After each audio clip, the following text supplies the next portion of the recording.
Hi, I'm Jan Brandvold, and today for Vegan Easy, I want to talk about beans.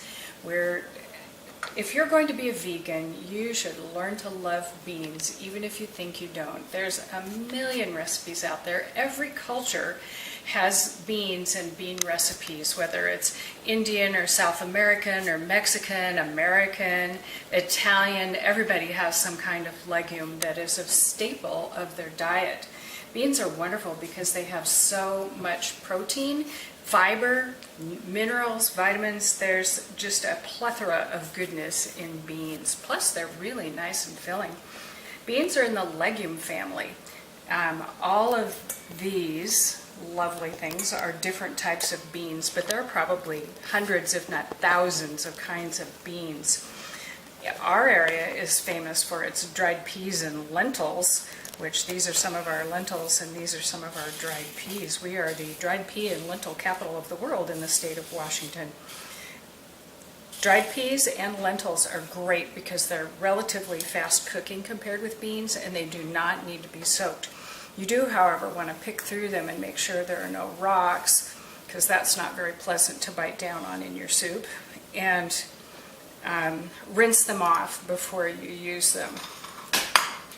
I have several kinds of beans here just to show you how pretty they can be. I have beautiful black soybeans, which make wonderful salads and great soups.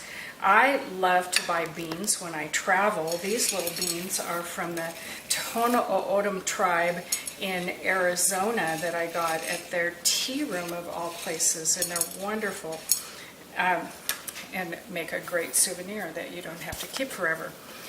These little red beans are from China.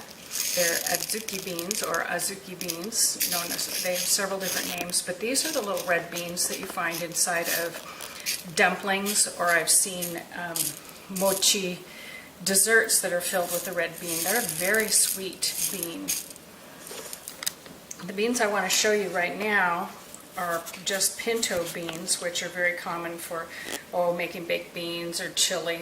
Like navy beans, you can use them. They're a good all-around bean. And what I wanted to show you is how smart it is to put your beans on a white plate, because then any little rocks that are in there will show through. Another thing you want to pick out is broken beans, because your objective in cooking beans is to have them come out whole and tender but firm, so not mushy, in other words. And if you put in half beans, you'll get mush.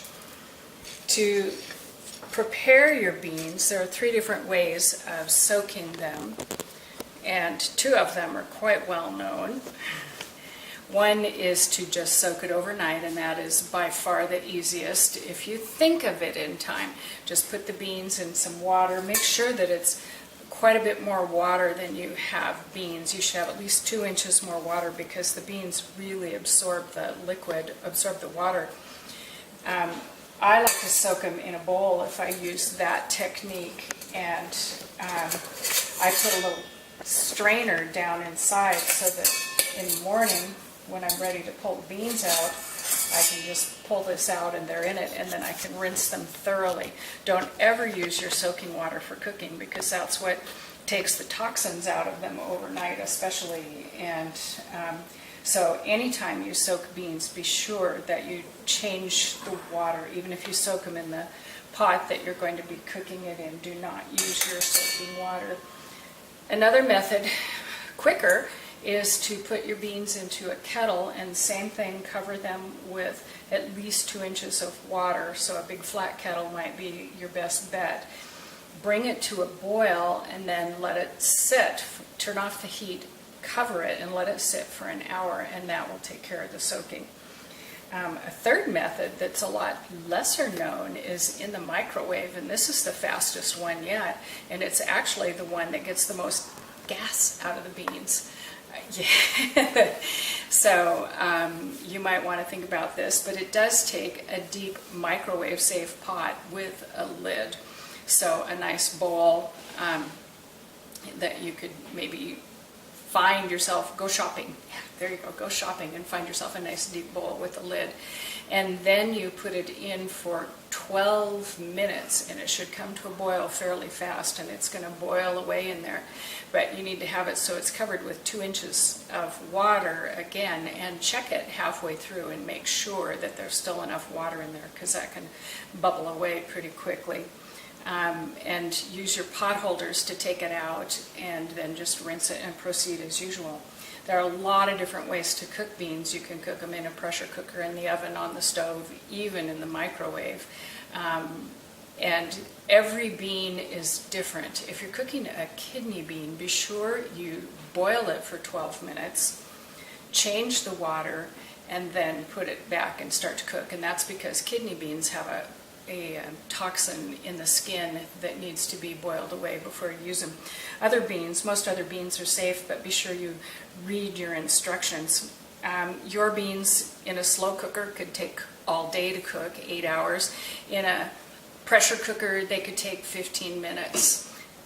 So that's a great way to cook beans if you're in a hurry. So you can tell your beans are done by cutting one open, or cutting a couple of them open, and they should be soft, not mushy, but moist all the way through. One thing you should know about beans is there is a shelf life. People seem to think that beans will last forever, and the bean itself will, but what happens is they get so dry that they won't absorb water anymore, and they won't cook. So preferably use your beans inside of a year of when you buy them, really no longer than 2 years. So always put a date on them when you put them in the pantry. But you can save a lot of money by soaking and cooking your own beans. One little tiny can of beans is $1.29 to even up to $3 a can, whereas these are anywhere from $1 to a maximum of $2 a pound, and a pound of beans is about 5 or 6 cans worth. So it's a good value, a great way to save money. Homemade beans are a lot tastier. They just have a lot fresher taste, and I highly recommend that you try them. Thanks.